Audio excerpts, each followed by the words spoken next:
Hello, Leo. Let's crack a like it. It's Friday night up in here, and I'm going to do a reading before I go to bed.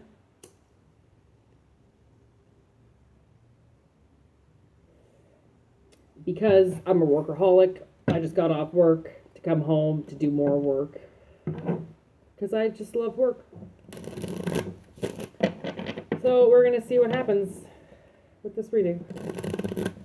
Because it's dark out, and sometimes these like groovy readings come through in the dark.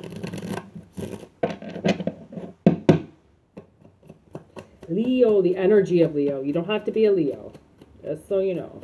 It's just the energy, baby. All fire. Fun fire.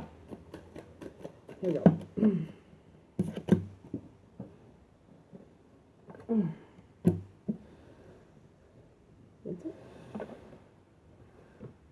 Palm tree and the butterfly. Stability, security, prominence, growth, endurance, relationship, evolving to the next phase, healing the inner child, growth.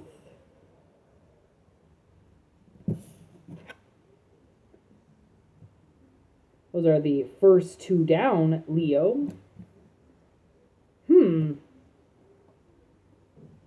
Actually, you know what? I'm going to say, Leo, that stability is coming. Let's see. This seems like the perfect reading. Jeez Louise. Seems like the perfect reading to pull a ruin if I don't pull my flowers down first. And I want to see what a ruin says, because this might be kind of like a breakthrough reading. Ruin number 8. Infinity. Ruin number 8, yeah. All we need is one.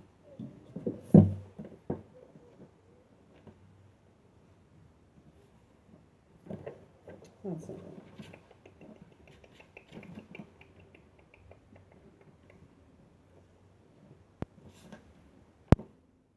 right.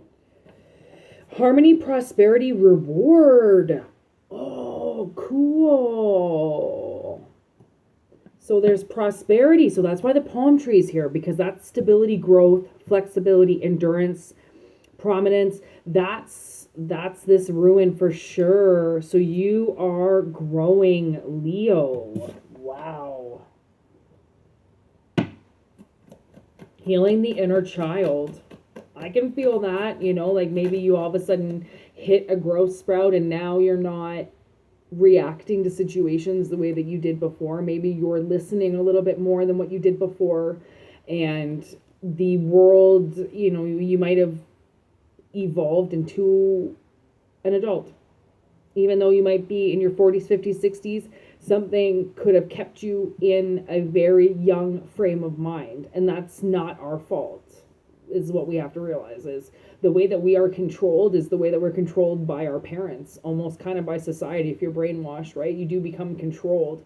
And when you learn to break free from that, then you do grow up. And sometimes we get put in situations where we have to grow up faster than what we're supposed to. And then we turn into young adults. We turn into adults that are children. And then when we're adults, we become children, because when we were children, we had to be adults, right? So it's like a rebel phase that we all go through. But then you even back out again, you balance back out again, you realize that you are an adult and that you still can act like a child in whatever ways that you really want to, but you also can be responsible, make the money that you need, and live a very free, abundant life, right? That's hard for people to do. It's hard for people to break the reins and build stability for themselves instead of grabbing a hold of somebody else to help them stand. Right? This is like standing all on your own. This is becoming a whole tree all on your own.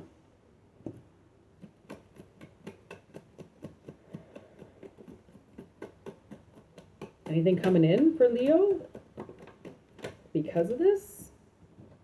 Let's see. Engagement ring, addiction.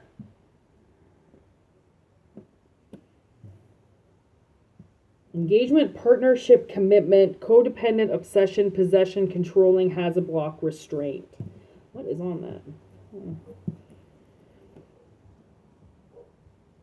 So, I think I'm going to kind of take this addiction card and I'm going to put it in reverse, because I feel like if you are healing your inner child, then you are healing the codependent obsession compulsive restraint disorder you have inside yourself.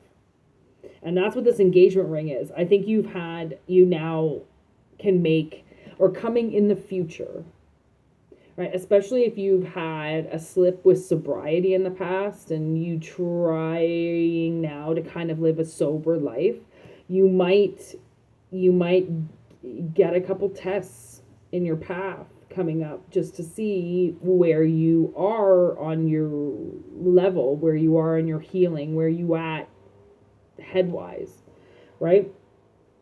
And you might be able to overcome your fear of commitment.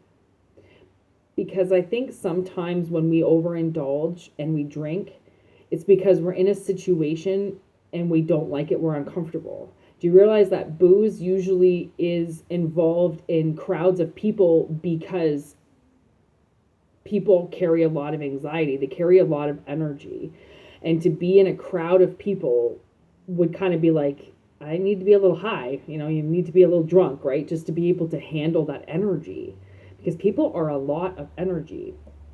But I think what you're going to realize is you don't need those blocks anymore. You don't need those stepping stones to help you get through things, that you can now do and live a very sober life.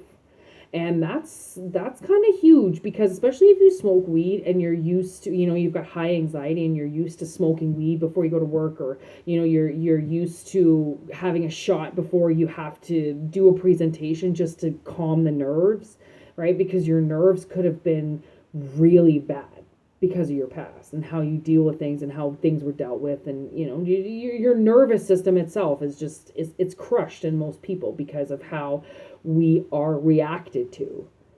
Even telling the truth, you tell the truth, you still get in trouble. You break the law, you get in trouble. Like it just kind of always seems like people just want to get people in trouble. They want to get people in shit. They want to hurt people. It's not this kumbaya, everybody hold hands kind of world, okay? It's not where you're living. So I feel like in the future, you're going to be able to make a very solid commitment to yourself to stay away from the things that put you back into that inner child mode, the things that you no longer have control over yourself because of those objects, right? It could have something to do with sex. It could have something to do with drugs. It could have something to do with alcohol. It's covering up our true feelings because just don't want to show them anymore. And when we shut down, it's okay to do, as long as you know that after a shutdown, you should probably wake back up again, turn the systems back on, get everything moving again, or you might get into a little bit of trouble being alone. Because when you're alone, some people can't handle being alone, right? Those voices start going and the worry starts coming in, the anxiety starts coming in, and then you just start taking pills and drinking things to help your nerves and to help you deal with things. You need to learn how to deal with things without all of those substance abuses. And I have to say, personally, a job that I just started working at recently, I have a couple of jobs, but one of my jobs that I started working at recently, it's the first job where I've not shown up once high.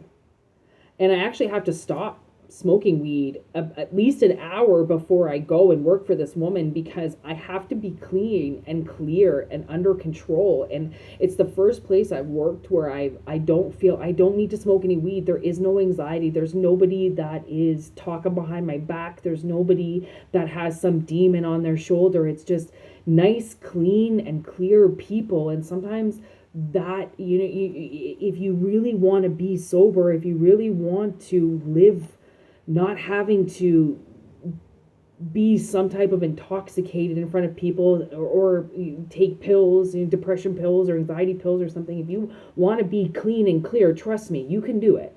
I'm a raging schizophrenic. I have been my whole life. I'm bipolar. I've had massive trauma happen to me, and I've had anxiety my whole life. I don't trust anybody. I've had a very hard life. People hate me for the most part because of how much my walls have had to be up. But I've learned over the last couple of years to really lower those walls and to trust people. And if I can trust people, then I should hope that those people learn to trust me. And I know that this woman trusted me, and because she trusted me, I trusted her. Never showed up high, and I still don't got to show up high. It's the only job I've ever done. Even here, I'm high. I mean, it's not because I've got anxiety. It's just because, I mean, I channel way better when I'm high, so that I'm not thinking about the real world. I'm in my channel, right? Pot really helps, to be honest. And pot's not something you ever get addicted to. You can stop smoking it whenever you really want. It's not an addictive substance. But I really do feel like if you want to do things sober, take it from me, you can. And I'm still trying to be comfortable enough with myself to deal with it because it is hard. But, I mean, it's just people. What are they going to do? That's what I've learned.